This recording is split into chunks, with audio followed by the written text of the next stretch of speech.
Hello, everybody, and welcome into a new edition of the Patriots Beat podcast here on the CLNS Media Podcast Network and on Patriots Press Pass. I'm Evan Lazar, joined as always by Alex Barth, and I wish we could break into today's show with some awesome news about a bunch of Patriots signings or a big splash free agent addition, but we are still sitting here on Thursday, just after 5 o'clock on the 17th, the second official day of the league year, Alex, waiting for any sort of roster lock, a player that we can get excited about. I tried to pull up some Ty Montgomery tape. It really didn't jazz me up all that much, and we'll get to him in a second here.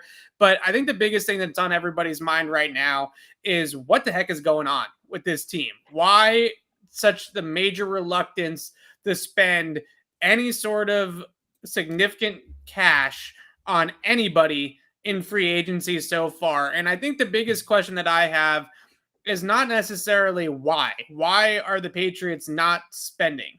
I think the biggest thing that I am concerned about is now that Tom Brady is no longer here, can they use this model and this approach to be a Super Bowl contender? Because this isn't that far astray from what they've done in the past.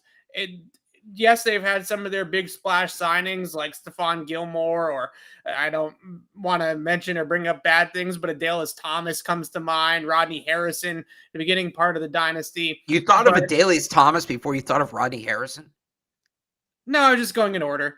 But I think the biggest thing is this now still a winnable formula without Tom Brady? There's still some good players out there that the Patriots could go and get. There's some guys that have been released recently, Fletcher Cox, Lyle Collins, Logan Ryan, even Trey Flowers. But are those the types of players, and are those the types of moves that are ultimately going to get this team closer to a Super Bowl? Because right now it feels like we are much further away from where they were before free agency started, and they don't seem at all interested in spending money and investing into this roster right now to make a real splash. Yeah, first off, you're not wearing green on St. Patrick's Day, so you suck.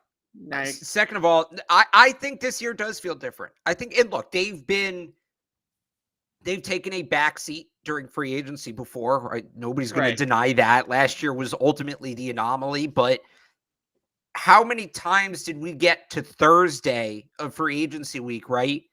And they hadn't signed a roster lock. For what it is, I think the Ty Montgomery signing is a good signing, right? Yeah. $4 million for a guy who's going to give you depth all over the field. That's great. That's an excellent signing. When that's the signing, it's a little more concerning, right? How many times have we gotten a Thursday and they haven't signed a guy who's a roster lock? And it's not just that. It's they're moving backwards, right? It's you trade away Shaq Mason, which they didn't need to do. That's the big one for me. If you just get rid of the Shaq Mason trade, all right, they lost J.C. Jackson, spending on the fringes. This is what they do. This is right. It's the Shaq Mason trade for me that feels so out of context.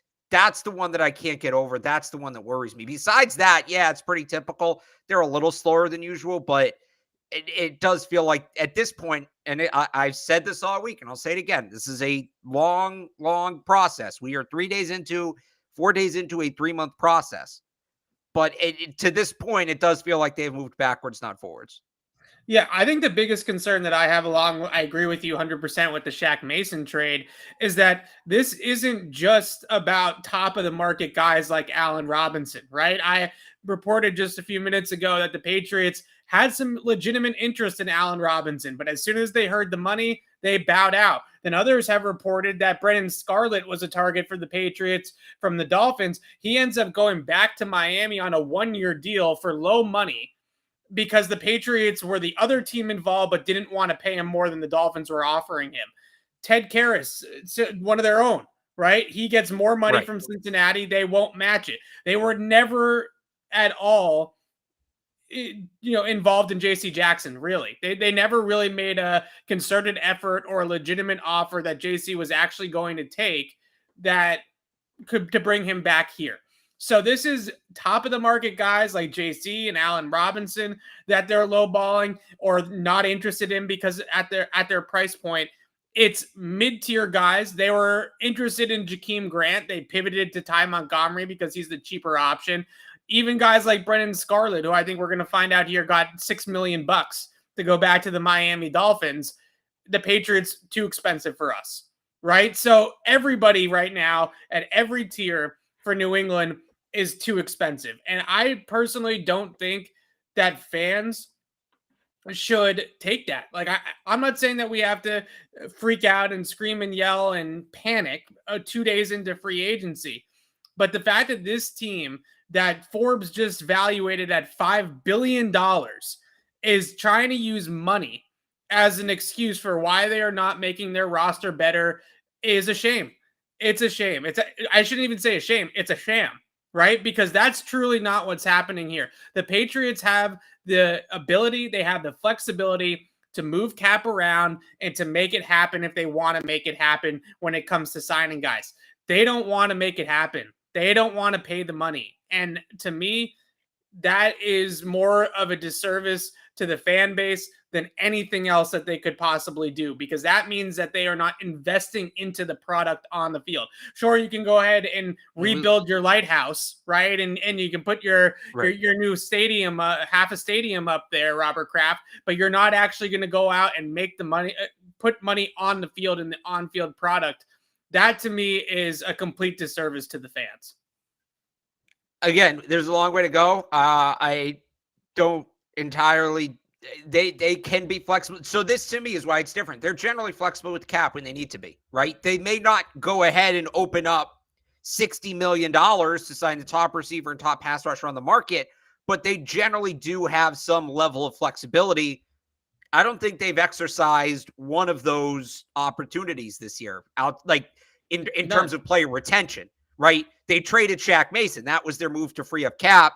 They haven't done it in terms of restructures. There's guys, forget even restructuring where you're still paying the same amount of money. You're just paying more of it up front. A guy like Jake Bailey, right? It makes sense to extend Jake Bailey, work on a new deal. There is a football reason for that. And he's still on the, although he might get cut, I don't know, but he's still on the 1-year deal. Yeah. So my theories here, and I wrote about this morning on CLNSmedia.com. My theories about it. Why are they being so frugal with their money this offseason? I think the obvious thing is to point to last offseason and say they spent their cash then, right? They were number 1 in the league in real cash spending in 2021. That was their big payday. They don't want to do it again.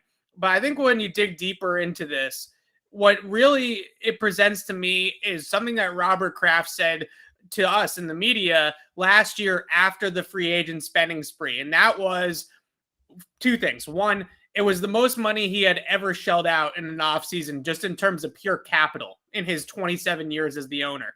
The second thing that he said was that they used to laugh at teams that used to go out and spend like crazy in the offseason and quote unquote win the offseason. The Patriots used to at people like that, right? That built their teams like that. We're going to do it with value and we're going to do it the smart way. And maybe they'll end up being right. Maybe their patience will end up paying off and they'll end up getting some of these players at good value. And maybe they'll end up signing some of these guys that are, in terms of, releases and things like that, that aren't factors in the comp pick formula. I think that those things could possibly happen, right? And maybe we'll all look like dummies for freaking out in the first week of free agency come September when they have a good roster. But again, I come back to what I said at the beginning. Can they win at a competitive championship level, building the roster with value signings and buy low candidates and bargain buys in the offseason and not going out and no one's asking them to spend $200 million guaranteed again, right? It's not, no one's expecting them to go out there and go absolutely nuts like they did last offseason. But can we get one player that moves the needle? Can we get one player that makes this team significantly better? Because they were nowhere near good enough last year as it was. They were a blowout in Buffalo in the wild card round and see you later.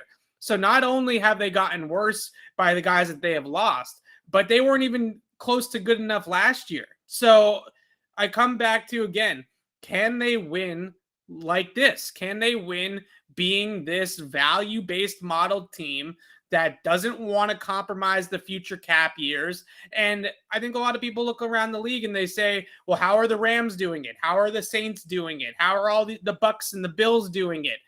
The Bucks and the Bills and the Saints and the Rams, they all borrow money from the future, right? They look at their future cap. They use void years. They use salary conversions. They do all these types of things. And everybody says, oh, the bill will come due eventually.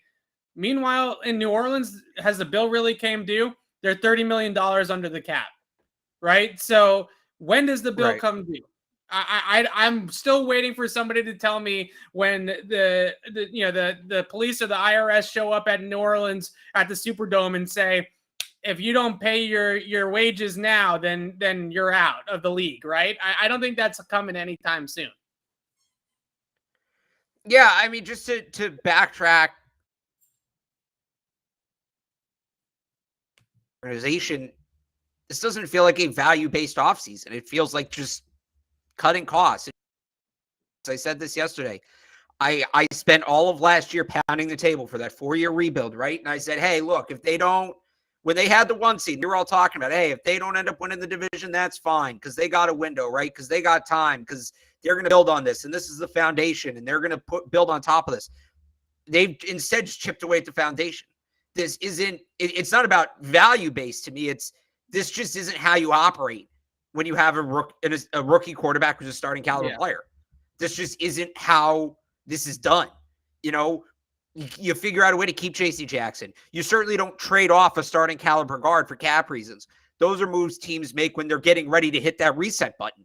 And they're like the Browns are going to be that team next year. You watch, because apparently Baker Mayfield wants out, right? We're seeing teams like the Texans do this, move on from guys for salary cap reasons because they just want to clear the books, clean slate. You're going to start the whole thing over, right? That's what it feels like the Patriots are lining up for. This is what they did in 2020. Outside of tagging Joe Thuney, I still don't entirely get why they did that. But, they traded Duron. There's no need for them to trade Duron Harmon, but they moved on from Duron Harmon for picks. They let a bunch of guys just walk, and because they knew, and I think we all knew deep down, as much as we wanted them to keep winning post Brady, I think they knew that they just kind of needed a reset year, and that's what it was. Right. You don't take a reset year the year after taking a quarterback 15th overall. That's just and year after winning 10 games and moving your whole operation forward. Right. Exactly. It's not, if they had taken, to go back to a draft argument we had a ton last year, if they had taken Kellen Mond or Davis Mills in the 3rd round, and those guys flopped and they won 7 games, then this offseason makes a ton of sense. All right, you got to reset it again. Like you said, they won 10 games. They were right there for the division. You shouldn't be, you should be building on that foundation, not resetting the foundation. Yeah. I think that's the most frustrating thing, is that this should be, they don't need to be uncharacteristically aggressive like they were last offseason. Right. But they should still be targeted moves. Targeted moves was supposed to be the phrase this offseason. Right. They should still have the pedal to the metal, right? They should still be aggressive and still trying to add to this roster. And I'm sorry, like, if they go out there and they go into that pool of recent released veterans and they start kind of signing Logan Ryans and Trey Flowers of the world and stuff like that, I don't think that moves the needle enough. Like, I don't think that Trey Flowers would for me. Hand up. Trey Flowers would for me. Slightly. Like, we're not talking about Trey Flowers in the same conversation as some of these edge rushers that have signed in free agency. He's not Von Miller. He's not Chandler Jones. They didn't need Von Miller or Chandler Jones. The only place they needed a signing like that was at corner. And outside of bringing back J.C. Jackson or borderline signing Carlton Davis, like, I don't know if he's in that tier. He's right on the line. Right? Outside of those two, there was no Chandler Jones. The Chandler Jones in free agency this year at that position was J.C. Jackson, was the guy who, like I said, I would have liked for them to bring back. They didn't need Chandler Jones. They didn't need Von Miller. I don't even know that Allen Robinson was necessarily a fit, as I said for the last couple of weeks. Now, if a guy like Chris Godwin or Mike Williams had hit the market, that would be a different story. I always thought wide receiver was going through the draft. They really just needed a corner, a veteran middle linebacker. Both those spots could have been bringing back their own guys. And I think that was it. That was really all I was looking for in free agency. Right. Was like an really, NFL starting caliber player there. It's the guards, right? It's Karras and it's Shaq Mason. It's the fact that Right. they couldn't get it done with Ted Karras and that they traded Shaq Mason for a 5th-round pick when they really didn't have to make that move. Those are the two things that I think bugged me the most about this offseason. If you put Shaq Mason and Ted Karras back on this team, then I feel a lot better about where they're at because they've moved on from guys like J.C. Jackson in the past, right? And they make it work. They figure it out. They draft and replace, and the engine keeps going. The Karras and Shaq Mason moves were unnecessary. They lost Ted Karras over not even guaranteed money. They lost him over a couple $1 million in just total value and maximum contract value. With Shaq Mason, what was that trade? And what was the necessity of that trade? And I think if you go and you put those guys back on the team, that we would all feel a lot better about where they stand this offseason. But again, I think the biggest thing that I have concerns about is that every single time, I cannot tell you, Alex, how many messages I have gotten since free agency opened on Monday with people telling me the Patriots inquired, but they weren't paying the money. And it's not just guys like Allen Robinson, right? It's guys at every single level of the free agent market. Like, they had an interest in, I'll just rattle off some wide receivers. They had interest in Allen Robinson, too much money. They had interest in Jakeem Grant, too much money. They had interest in Cedric Wilson, too much money. Like, all those guys are at different levels, right? And all of it was too much money. So at what point in time is it not too much money? Is it going to have to be somebody like Travis Benjamin, who they've shown some interest in, or Dede Westbrook, who they showed some interest in? And what good is it to bring those guys in at this point? Like, I would much rather, if you're going to go that direction, then drafting, it doesn't even need to be a 1st-round pick wide receiver. You could draft a guy in the 4th round that probably produces as much as Dede Westbrook's going to produce for this team next year. So my concern is the fact that they don't actually want to shell out the cash for anybody. And Jarvis Landry, nope, not interested, right? Like, this is what we're talking about. It's about real cash dollars. And that's, I think, what the biggest concern that I have with this team. They did make some moves. They did make some moves yesterday, lost some more people yesterday. I think the best way to go about this is to start with the people that they did bring in, and Ty Montgomery is the only one so far. I think we already talked about Terrence Mitchell, didn't we? So no, because I think it was yesterday morning. Okay, so we can go with that. We'll start with Montgomery just since it was the newer signing. I sent a DM to Nick Underhill, who used to be on the Patriots beat, now covers the Saints, does a great job down there in New Orleans. I asked him if he thought Ty Montgomery had anything left in the tank, and Nick's response was one word: N-O. No, nothing left in the tank. So, Alex, what did they see in Ty Montgomery, and why is he here? He gives them, it's not that he can necessarily do one thing very well. It's that he's going to do a bunch of things at a, acceptable level. He gives them depth behind James White. He gives them depth behind Jacoby Myers. He can cover kicks. He's really good. That was something he did last year for the first time, and he was pretty good at it. So I think that's what it is, right? You're losing all this talent. They want guys who can do multiple things. So now you have your backup slot receiver, you have your backup pass catching running back. This probably does check off running back as a need in the draft, honestly. So that's one less thing you need to do there. And it checks off a coverage guy. And don't be fooled. Like, as much as people want to bitch and moan that they spend too much money on special teams, that unit's kind of thin right now, at least for their standards. Brandon Bolden's gone. Brandon King is still a free agent. They could bring him back, but they've lost guys there more than they've brought them in the last couple of years. So I think he's just a guy that can plug in a bunch of different spots, and maybe it limits some of the, it cross off some of those bottom tier. He crossed off some of those bottom tier needs. He can return kicks too. Gunner's a pending free agent. Or I guess now is a free agent technically. He's a fine player. I always really liked him in Green Bay. I honestly thought he was like 32, 33. It feels like he's been in the league for a while. He came in the league in 2015. He turned 29 last month. But yeah, fine signing. Like, if they had done a couple other things, I'd be like, hey, this is good. Like, a nice guy at the bottom of the roster is going to contribute in a couple different ways. Those guys can help steal you a game from time to time. It's just when that's I said to open the show, when that's the only move, it's a little bit tougher.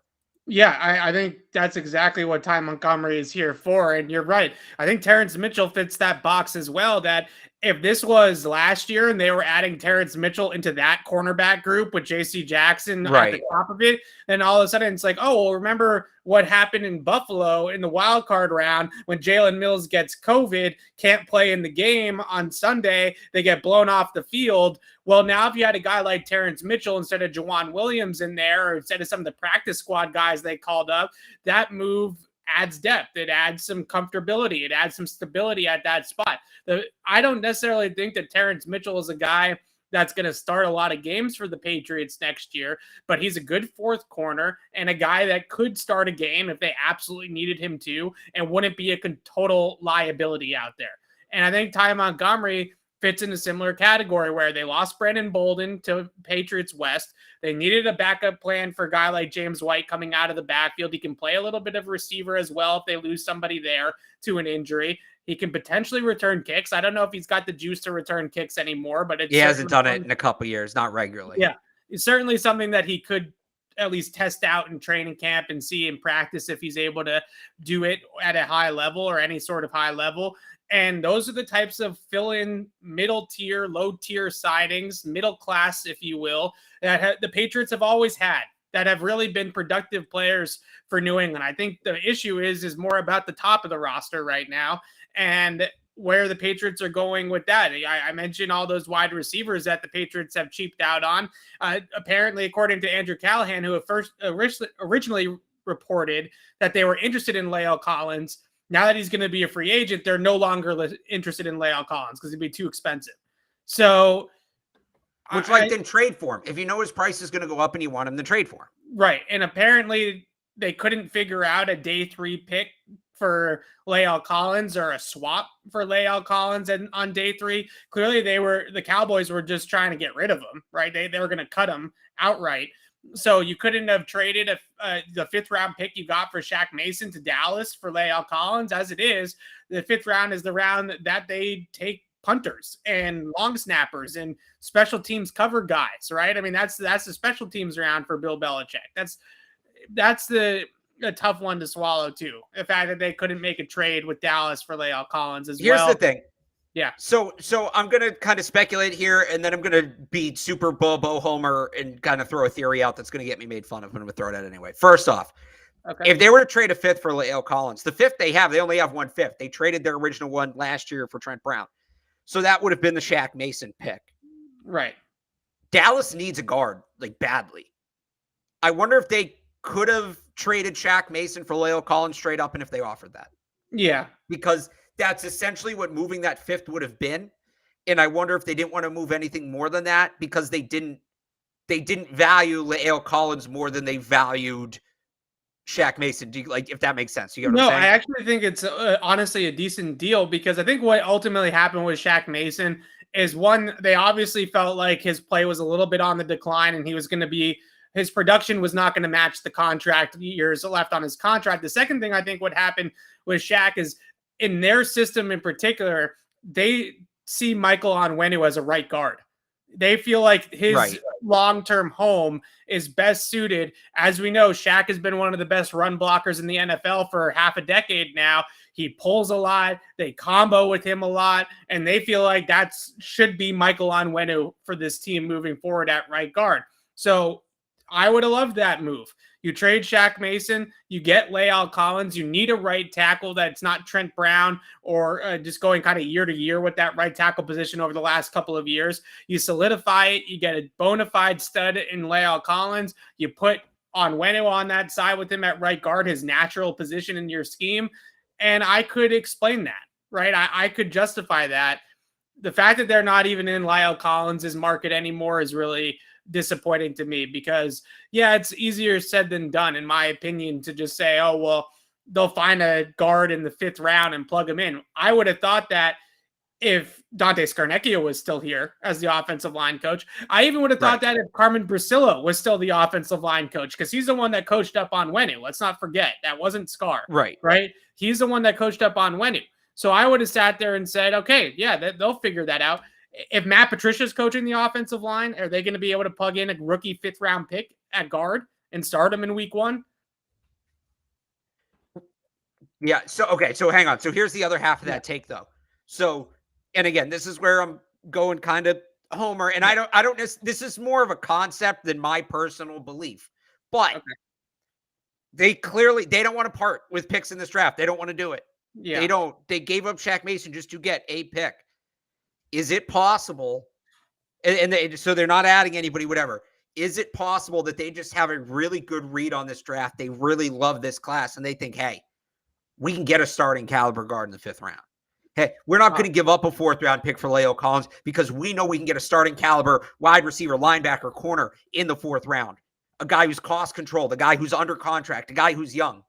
Like, maybe this is a little, maybe I'm being overly optimistic here, but if you want that view of it, how do I spin this to make it seem like the Patriots are on top of things? Anytime you can add a player, right? If and here's this kind of catch-22. If there's 2 equal players, you'd rather add a player in the draft than free agency because the player in the draft is younger, cheaper, and odds are under contract for more term. The catch-22 in that is it's impossible to know a player in the draft is of equal caliber to any player already in the league because the player in the draft has never played at the NFL level. That's the catch-22 in it, theoretically. But is it possible the Patriots, whoever it is, whatever it is, and we could do a week's worth of shows about just figuring out the answer to this question, and we will, by the way, starting next week. Yeah. Is it possible the Patriots just look at this draft and say, we can get a player close enough to La'el Collins that we're not giving up a 4th round pick. We can get a player close enough to who's one of the corners that signed, like any of the veteran corner. Who's the one who signed in Atlanta today? Who people liked for them? Casey Hayward. I'm blanking on the name. Right. We can get a guy, and Casey Hayward's like 30. We can get a guy who's going to give us what Casey Hayward would have given us in year 1, but he's 8 years younger, right? And we know we can get that guy. It's Tariq Woolen, it's whoever. We can get that guy in the 3rd round. We're not parting with that pick for anything, right? We don't need to bring J.C. Jackson back because we know Andrew Booth is going to be a number 1 corner in year 1, and we can take him at 21 and save $10, $15 million, whatever it would be. So, again, there's a lot of ifs there. I'm not necessarily saying that's what I believe, but if that's how they feel, then what they're doing makes sense. If that is how they feel, then there would be no reason for them to go and start splurging in free agency. Is this that draft? Can they actually identify the talent? Do the guys they want, will they be on the board in those spots? Again, if that's the game they're playing, it's a dangerous game to play. But if you want to know, like, oh, hey, how do you spin this to a positive? There you go. Well, this relates back to what Kraft said last year, which is good teams, sustainable teams build through the draft. They don't build through free agency. They don't overpay veteran talent in free agency. They draft good players and they develop good players. And that's the way that good teams have sustained success in the NFL.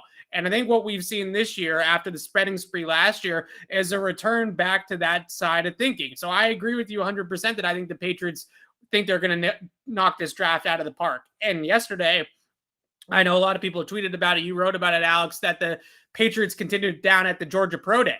Bill was there. Patricia was there. Groh was there. Some of their assistant coaches were there, right? Watching all these guys at Georgia.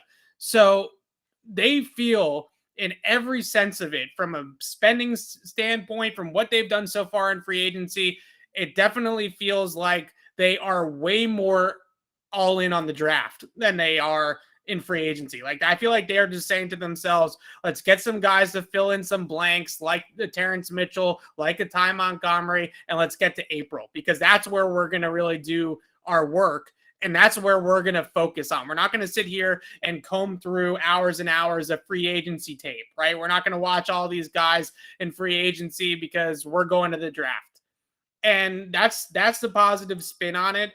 And I think so real quick, the one other thing I'd add to that take, and I've said this before, last year, director of player personnel, who's essentially the GM, the number 2 to Bill, right?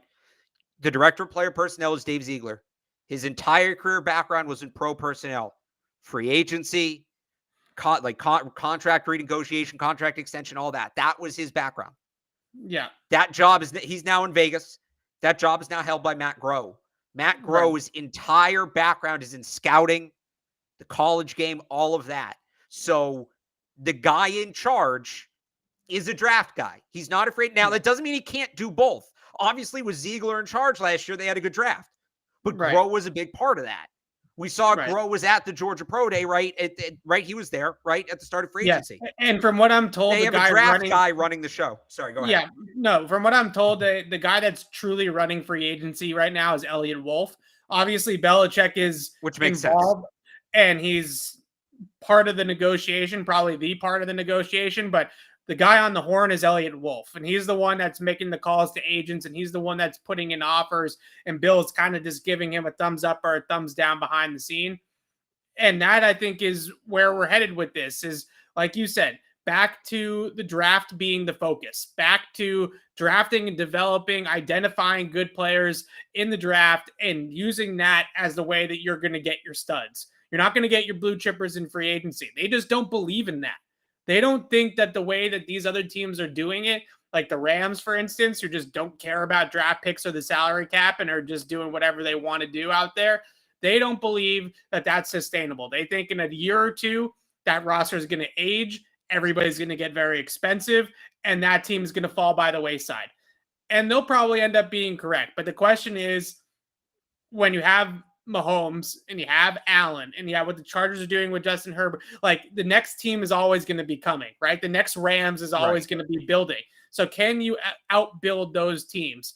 But ultimately, I think what this comes down to with the spending and free agencies, the Patriots just don't think the value is there. They just don't think that that's the right way to go.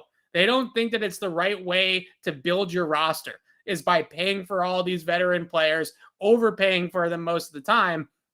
And I think last year in free agency during the spending spree, they looked at it and they said, well, quite frankly, there's some of the players that we signed that we probably overpaid for that we might not even want at their cap number anymore, right? Like, do they want Nelson Aguilar on this team? Do they want Johnny Smith at his cap number on this team? When you look at what some of the receivers are getting this year, I don't know that Nelson Aguilar's cap number is a mistake at this point, but that's probably another conversation.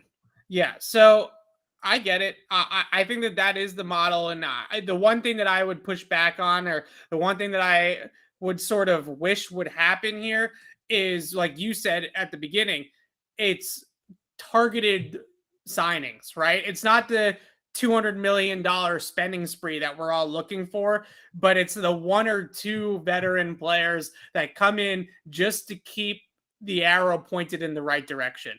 And whether that was a guy like Allen Robinson they felt, or even if it's somebody on a lower level, like they might still be involved in Marquez Valdez-Scantling's market. I don't think that he's this great player, but maybe they feel that that's the move. Or maybe, like Greg Bedard threw out around the combine, it's a Robbie Anderson for Nelson Aguilar type of swap, right? And they feel like that's a little bit of an improvement. Nobody was expecting them to add through free agency like they did last year. But making some little moves, and when I say little, I mean just in volume, but making a few moves to make the team better should have been a priority. And maybe we'll still get that. Maybe we'll still get that. All right, let's talk about something. Go ahead. Well, I would just say real quick to that, too, with the Nelson Aguilar for Robbie Anderson thing, the Patriots probably net a pick in that, I would think. Net a pick in that deal. So here you go again. Like, I wouldn't be surprised if we see them start acquiring draft capital. I think they're going to trade down. I think they're going to trade down at 21. That's sort of the feeling that you get, is for obvious reasons, and they've already signed one guy in Terrence Mitchell. I want to talk about more in a second here. The trade market, guys that were released, veterans that were released that don't count towards the comp formula, that seems to be more of where they've done most of their homework in this offseason in terms of the veteran market, right? Like, I don't think they did a whole lot of work on this free agency class in terms of just guys that they like, studying guys, making sure they would fit, looking into their backgrounds, things like that. I think where they've done most of their homework in terms of the veteran market are potential trade acquisitions and releases off of teams that don't count towards the comp pick formula. So we mentioned Trey Flowers, Logan Ryan, Fletcher Cox, I think is a little bit of a dream scenario, but maybe that could come to fruition. Things like that. Lael Collins still, there are reports out there that says they're out now on Lael Collins, but maybe they jump back in if that market doesn't go crazy. I want to go back, though, to some of the other moves that they made here over the last couple of days. And Terrence Mitchell, we mentioned him briefly there. It's interesting that they went with Mitchell instead of some of the other guys at that price point. And why I say that is because he did play some man in Cleveland in 18, some man in Kansas City all the way back at the beginning of his career. But last year in Houston, and really over the last couple of seasons where he's been, they've been a zone-based system where he's been at. And we talked about this a little bit with Mac Wilson too. And I don't want to read too much into these low-level signings or trades and act like this is a tea leaf that says that they're changing and overhauling their defensive system. But another guy in Terrence Mitchell that I would say is more comfortable as a zone corner than a straight press man corner like they typically do. And then the other signing there that I wanted to talk about was Jakob Johnson going out to Vegas and what that could potentially mean. The Patriots not acquiring a fullback as of yet, but with Mitchell, how much are you reading into this, and how do you feel if they're going to play zone? Like, how do you feel about that in general? Well, so I got to find this tweet again. Phil Perry just actually tweeted something about this that I thought was interesting. They're going to need more pieces. It's just more players they need if they're going to play zone. That's ultimately how I feel about it. They need different pass rushers. They need different linebackers, which they're starting to go that way, but they have lighter linebackers. I don't know if they have zone linebackers. Okay, enough stalling. Here's a tweet from Phil 14 minutes ago. Phil A. Perry on Twitter. Been told it's too strong to say the Patriots are definitely shifting at linebacker. Game plan team. Open to smaller options. And then, all right. And then he plugs his podcast. I think that's kind of what it is. I think they want to mix. I still think there's, whether it's Hightower or whoever, and the longer Hightower goes without signing, by the way, the greater the chance I think it is he's back in New England. I really thought he was going to end up in Pittsburgh, and then they go out and they sign Bobby Wagner. I still think they're going to bring in a 260, 270-pound linebacker. I think they want to mix it and match it. Okay. I still think they're going to play. They might play some zone. They might truly become a game plan defense. They might not be a man or zone defense. It might just be whatever the day calls for. I wouldn't put that past Bill. Now, that's incredibly difficult to do. You need a lot of personnel. And we spent the first half hour of the show talking about how, time's kind of running out on them just purely in terms of bodies, getting everybody they need. Right. So it feels a little tough, but that's the direction I think they're going. I think they want to be able to play both. Yeah, I would agree that they've always sort of been like that to a degree, but their man system is really, really simple, right? It's one-on-one. Like it's not really that complex. It's simple schematically. It's very difficult to play technically. Right. So that's the catch side, right? Is that it's very simple systematically, schematically. But when it comes to actually getting those types of corners, there's only certain corners that can hang in that type of system. Terrence Mitchell, to me, is not one of them. Like, if you're putting Terrence Mitchell in a bunch of man coverage, and I know that people said this a little bit, like Jalen Mills, too, that he's not a man corner, and he held up okay in man last year. But Terrence Mitchell is a guy that was, I think he ran like a 4.7 in the 40 back at the combine when he was coming out of college. He's somebody that you don't want playing a ton of man-to-man. And I just, that's something that I would be a little bit wary of. And I don't know. It just is interesting that Mac Wilson's smaller. He's got a little bit more athleticism or coverage feel to him.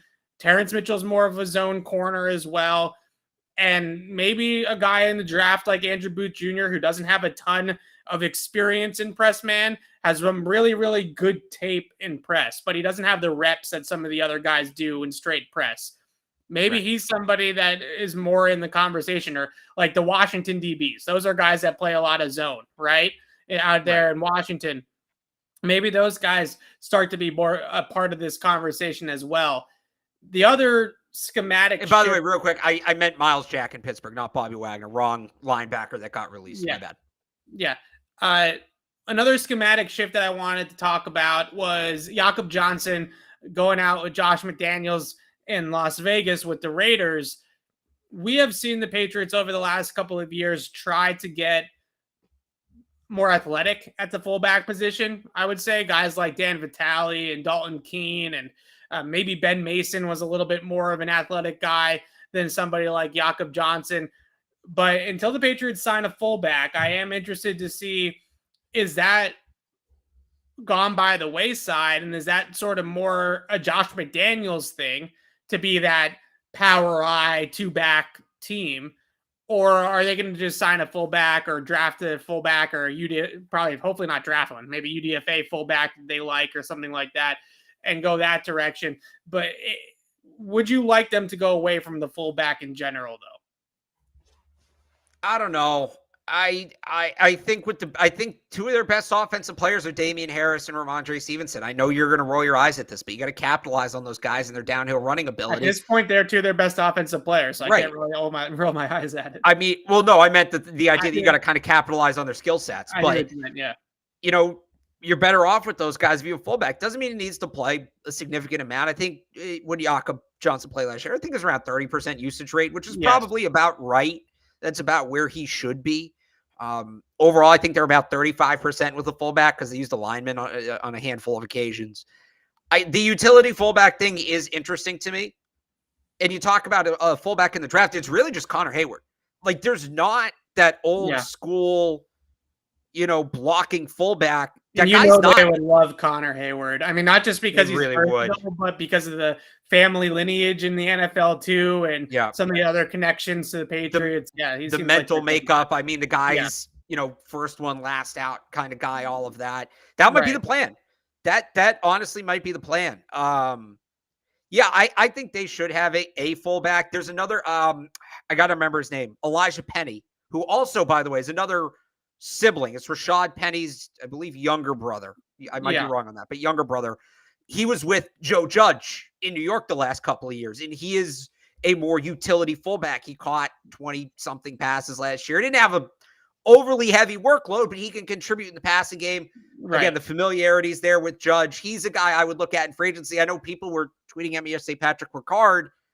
They're not spending money at any of these positions. Right. You think they're going to spend a fullback? Like, the two names I keep throwing out, if it's in free agency, it's Elijah Penny. If it's in the draft, it's Connor Hayward. Both those guys are utility fullbacks. There just aren't a ton of those blocking fullbacks available anymore. They might really have to dig to find one. When I say there isn't one in the draft, the board I use goes like 550 players deep. And trust me, I'm not necessarily familiar with every player on the board, but I sort it by position a lot. Connor Hayward's the only fullback. So it goes 566 players deep.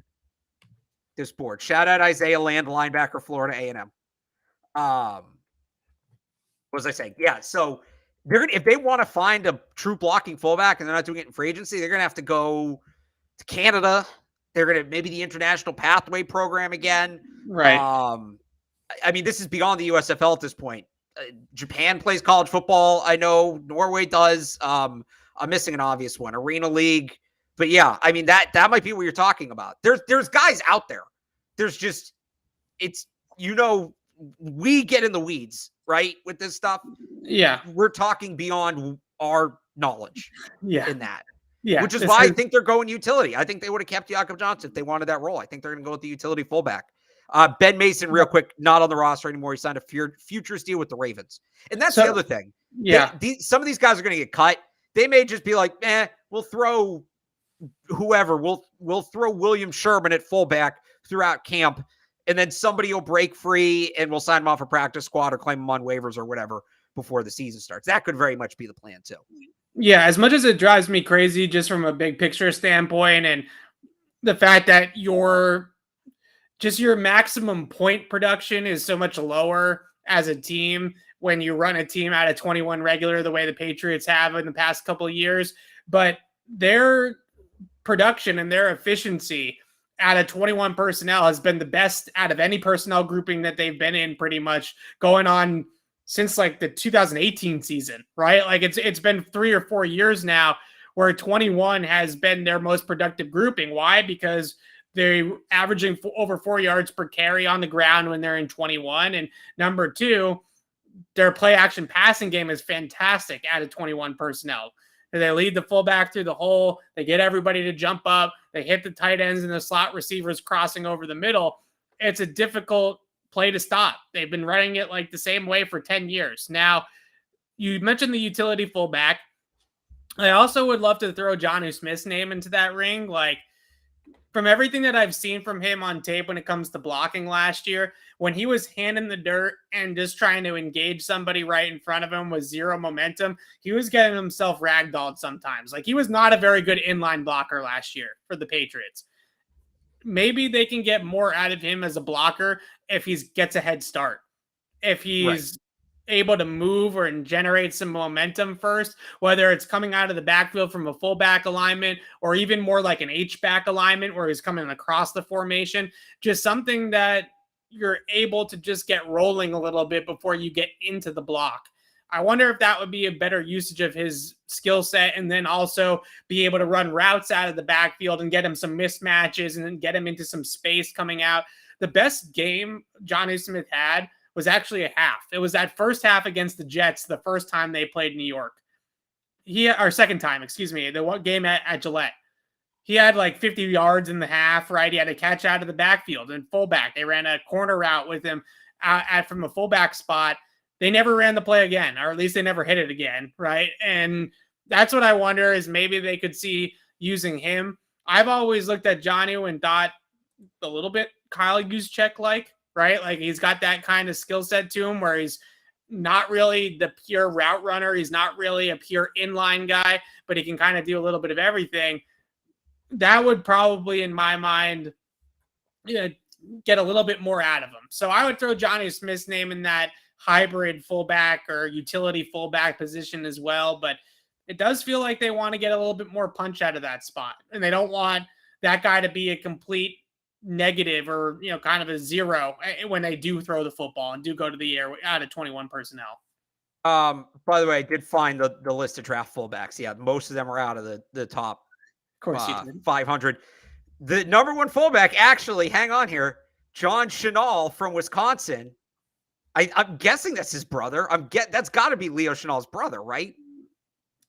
Hey, you draft Leo Chenal the way they used Landon Roberts a few years ago. That guy could definitely be a fullback, right? I mean, that's not his best role, obviously. But Xander Horvath from Purdue. Purdue produced Mike Allstott. I could be into that.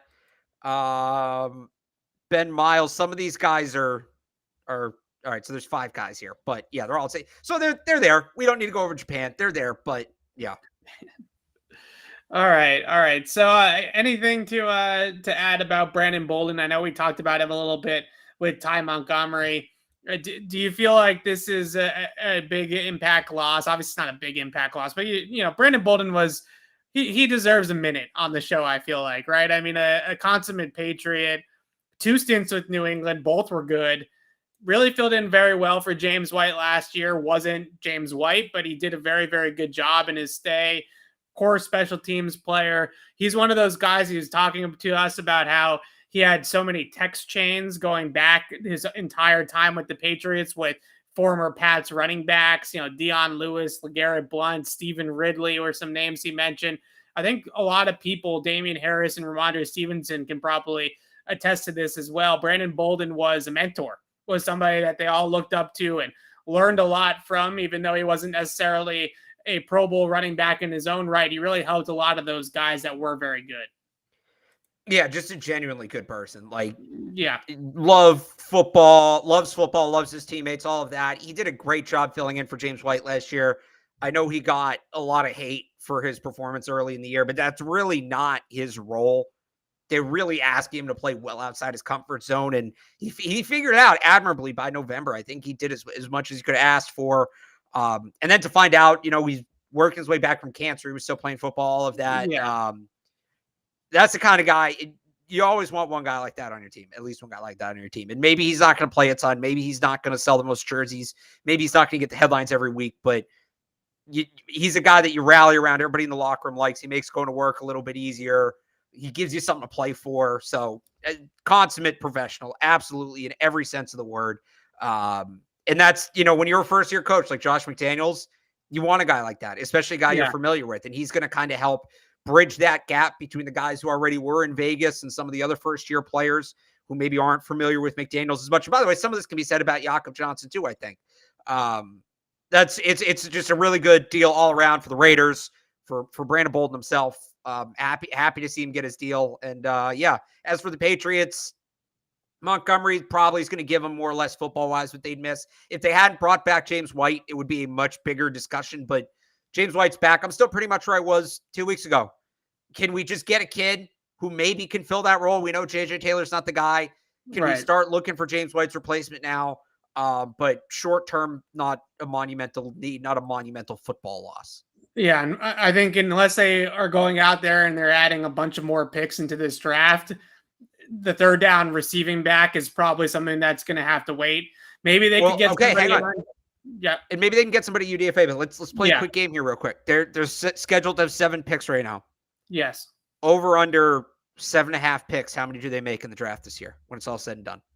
Well, they only have 28 players under contract in 2023. So 2022's roster, they probably don't have a bunch of starting spots for all those picks, right? Even if you hit on every single one of them.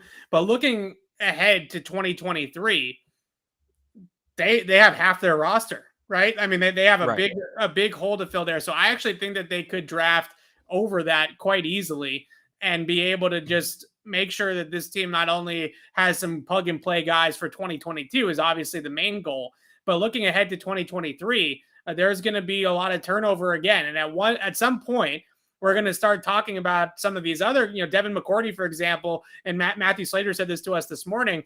There was a conversation there between those two guys. Like, are we going to come back? Are we going to do this again? And if we are, we're doing it together. At some point, they're going to look at each other and say, we're done. Right. So you start looking ahead at some of these needs in 2023 too, which I know the Patriots are going to do in the draft. They're not just looking at it as a 1-year prism. They're looking at it as a multi-year prism. I would say way over 7 if they could. I don't know if they can pull off enough trades to make that happen, but that's the way I would look at it. I think they can get to 9 or 10. I'm going to take the over there too. Like the way I look at it. You duplicate the Kyle Duggar trade, which was 25 for 37 and 60 something. Yeah. But you're picking a little higher. So instead of a first for a second and a third, you go first for a second, a third, and a sixth. Right. So boom, right there. Total's gone from 7 to 9. Yeah. Do you move down, if you're at 85 and most of the top 100 guys you like are gone, does 85 become like 110 and 180? Right? So yeah, they're going to have their chances. And they didn't make any deals last year. They made the one to move up to get Baltimore. That was it. I'm going to take the over too. I think the number ends up being closer to 9 or 10 than 7. Yeah. And then as Goose mentioned in the chat, 2023, you get all those comp picks from JC Jackson, probably Ted Karras probably will register on the comp pick formula as well. So you're going to get a couple more comp picks. You're going to have another decent sized draft class again in 2023. That's the goal. They want to build through the draft. They want to be sustainable. I just wish for me, I wish that they would pay the guys, right? Like JC Jackson earned it and they didn't want to pay him. So that I think is the more frustrating part about it. They just don't want to shell out the cash this year. They just don't want to pay. I know we have some theories as to why last year, who knows? I don't know. Stadium rebuild. I don't think that should be a factor, but it's all got to come out of Robert Kraft's wallet somehow, right? So who the heck knows? A couple of other rumors here before we wrap things up. Trent Brown going out to Seattle to meet with the Seahawks. Maybe it's an injury thing. I'm not exactly sure why Trent Brown has to take, visits at this point, right? And not just sign a contract like any other free agent. But he's going out to visit Seattle. I would think he said on the radio the other day, or maybe it was to Josina Anderson, that the Patriots are still in the mix and he'll probably go back to New England and say, this is what Seattle's offering, and they'll see if they want to match it. I think it's obvious that Trent Brown coming back would be a good thing for this team. How do you feel about it? Hang on. I'm trying to catch up on something here. Trying to figure out if this is real. I do think that they should bring Trent Brown back. So yes and no. I'm torn. If you bring Trent Brown back, it's probably on a 1-year deal, right? Right. And then now you're replacing both tackles next year. Like, Okay. In theory, I'm trying to figure out how I should phrase this. I want to tackle. I want a starting caliber tackle on a multi-year deal. Easier said than done. If that's Trent Brown, awesome. If Trent Brown's only going to come back on a 1-year deal, I don't know who's left. I think Morgan Moses signed, right? That was the guy I really liked for them. Yes. There were a couple starting caliber guys. I would go try to find somebody on a multi-year deal just so you don't have to replace both tackles in the same offseason, because that's doing a lot. That is doing a ton. So that's where I'm at with Trent Brown. Like, ideally, Trent Brown's what, like 28? Give me Trent Brown on a 3-year deal. Give me Trent Brown on a 3-year deal. I'm over the moon. Trent Brown on a 1-year deal, I'd take him back. Like, he's a good player. I'd take him back. But, 2 tackles in one offseason. We're trying to do 2 corners in one offseason right now. I mean, it's comparable to this. And look at how, you're pulling teeth already with this. Do you want to do this again next year? When, like you said, like half the roster is set to become free agents. So that's where I'm at with that. Yeah, I would take Trent Brown back as well, but I'm definitely a little bit worried about how much years and how much guaranteed money you're going to commit to a guy like Trent Brown. Injuries have been an issue for him the last couple of years. And he had an injury last year with the Patriots. I don't think he's played a full season since 2018. Now that I think about it, because he had Trent the 2 injury seasons with the Raiders. I know that. I remember that. And then he had the injury season last year with the Patriots. So I don't think that they've had him in full tilt since 2018. So that's going to be something that they're going to have to consider. Obviously, I think if you're giving him a multi-year deal, it's most likely, because of cap reasons, right? You want to spread the cap hit out between this year and next year. But the second one, I would just be really wary of guaranteeing any sort of money into that second season, right? And so that's why I'm hesitant, because I agree. I don't know that it makes sense to give him a multi-year deal, but like, do you get what I'm saying? Yes. I do. Replacing both tackles is such, and I want Trent Brown back. He's a good player. He's a great fit for their scheme. He loves being here. But I don't want to have to replace both. I don't think he's that good where I want to go through essentially what we're doing with corners right now with tackles next offseason. Fair enough. Eli Apple's going back to Cincinnati, by the way. Yeah, I don't think they really were. I thought they were going to be in on him. Eli Apple.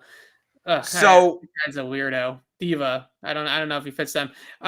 You got something else, or I mean, I don't know if you saw it when you were just looking.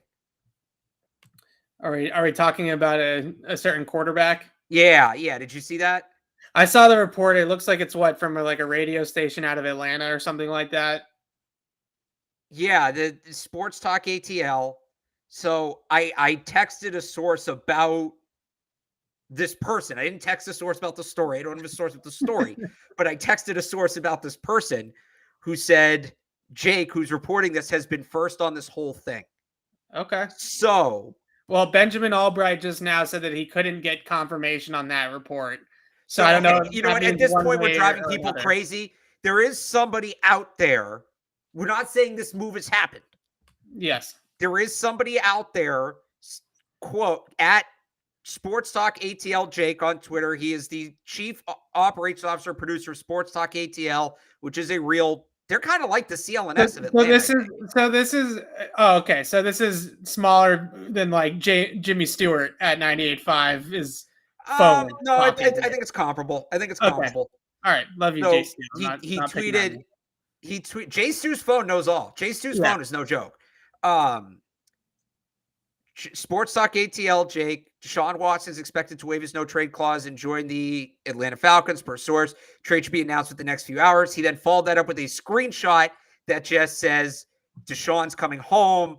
Deshaun Watson is from the state of Georgia. I think he's from right outside of Atlanta, right? Yeah, he's from Atlanta. Yes. So, Deshaun Watson with the Falcons, I'd love that for the pay. I mean, he's going.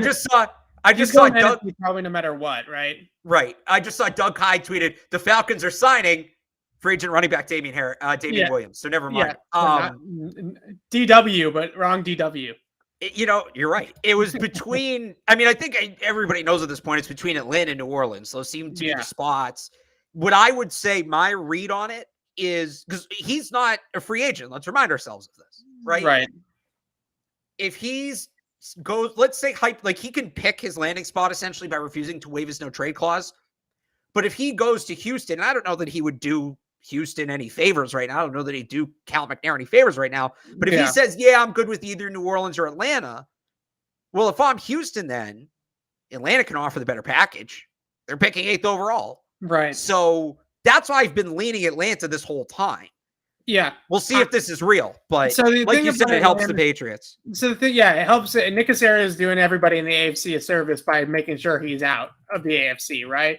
But I think the thing that I have concerns with if I'm Deshaun, and I guess it's different now. Like if the Saints had Sean Payton, then I think this would be a done deal to New Orleans. Like I don't think he's going anywhere else.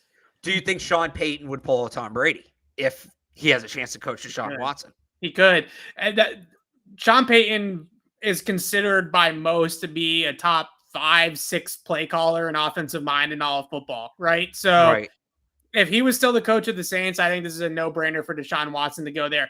Is Terry Footnote and the head coach down there in Atlanta, who Arthur Smith, like, are we sure those guys know what they're doing? Like, I think Arthur Smith's a good coach. I'm not saying that he's an idiot or anything like that, but are we sure that he's going to get that team competitive for a Super Bowl, right? Like I just, that's the thing that I push back with there. New Orleans has a little bit better of a track record. They don't have Sean Payton, which obviously hurts, but Mickey Loomis and the way that they've run things in New Orleans, they have a little bit of a better track record in terms of competing in the playoffs and getting closer, winning Super Bowls with Drew Brees. So you're saying if you were Deshaun Watson, you would choose the Saints? I would choose the Saints. I think I probably would too. Again, if I'm Houston, I'd rather trade with Atlanta. If I'm Deshaun Watson, I'd choose Saints. Here we go. So I don't know if she saw this report or if she heard something else. Mina Kimes a minute ago. Has anyone done a good Matt Ryan Seahawks Photoshop asking for a friend? Oh, I'm sure she just saw the report. Fox NFL. The Falcons are signing running back Damian Harris to a 1-year deal, and they used a picture of Damian Harris with the Patriots. Yikes. That would be a typo. A great one, but a typo. And with the picture, too. I mean, that's with the picture. With the picture. All right. Let's wrap this up. If there's one free agent, Alex, that's out there right now, still, who do you want the Patriots to sign? Who's the one guy that's still out on the market that you would really get excited about if the Patriots sign? Not Ty Montgomery, not Terrence Mitchell, but somebody who would really make you excited. I got to think about who's out on the. I got to remember who's on the market. Well, as I learned from my misspeak earlier, Bobby Wagner is still on the market. Somebody, thanks to everybody who kind of filled in on that. I'd like Bobby Wagner. Like I really talked myself into the idea of Alan Lazard because I thought, Green Bay wasn't going to tender him. I'm not giving up a 2nd-round pick to get him. I'd still flirt with the idea, especially now that you have Ty Montgomery. I would still flirt with the idea of like Alan Lazard for Jacoby Myers. And I'm not saying I'd do that, but I might look at it. You got to help me out. I really can't remember who's on the market at this point. We're like 4 days into this thing. I haven't slept. I'm trying to cover baseball free agency too for the Sports Hub, 98.5thesportshub.com. So if any free, actually, you didn't say a league. You just said if I could choose any free agent, who would it be? It's Nick Castellanos to the Red Sox. If I could choose any free agent right now, it's Nick Castellanos. They need a right-handed bat in the outfield. The dude hits for incredible power. He's a great guy. He's hilarious. Bring me Nick Castellanos. That's where I'm at right now. All right. I'll bring it back to football for you. Okay. I think the one free agent, and they should have traded for the guy, is La'el Collins.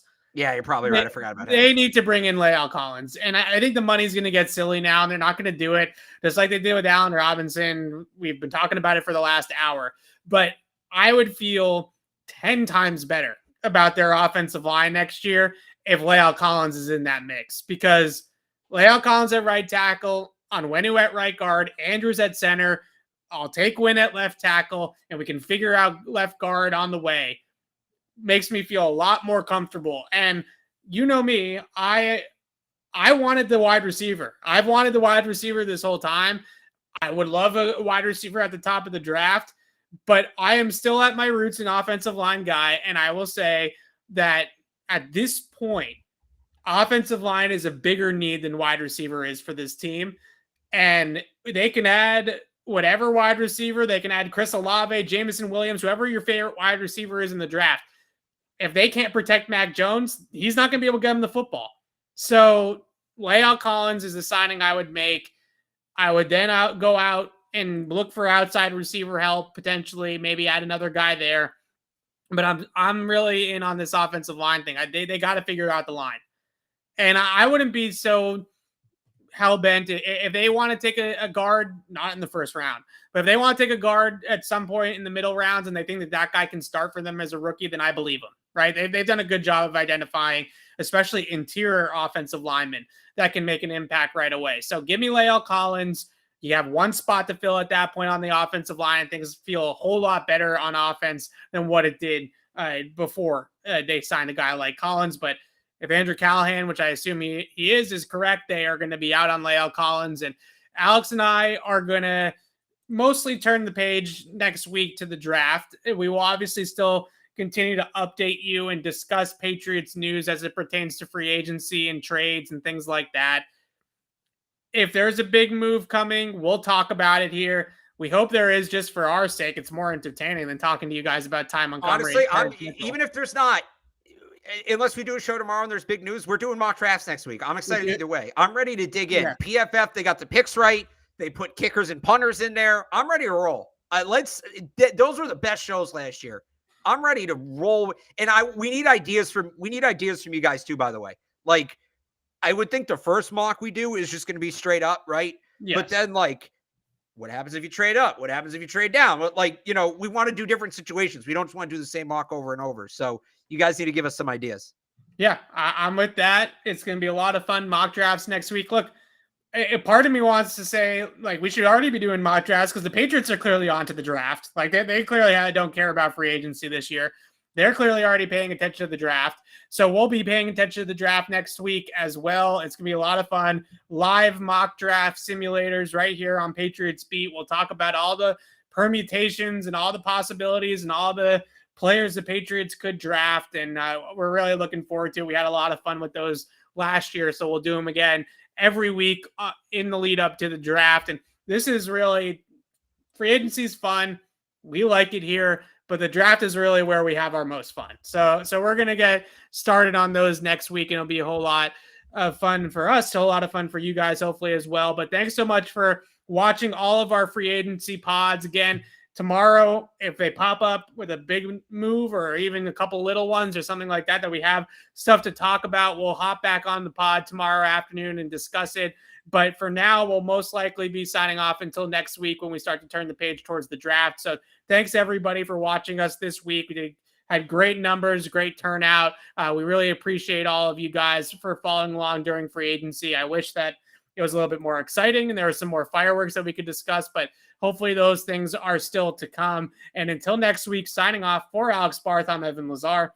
Thanks for watching, everybody. We'll see you then.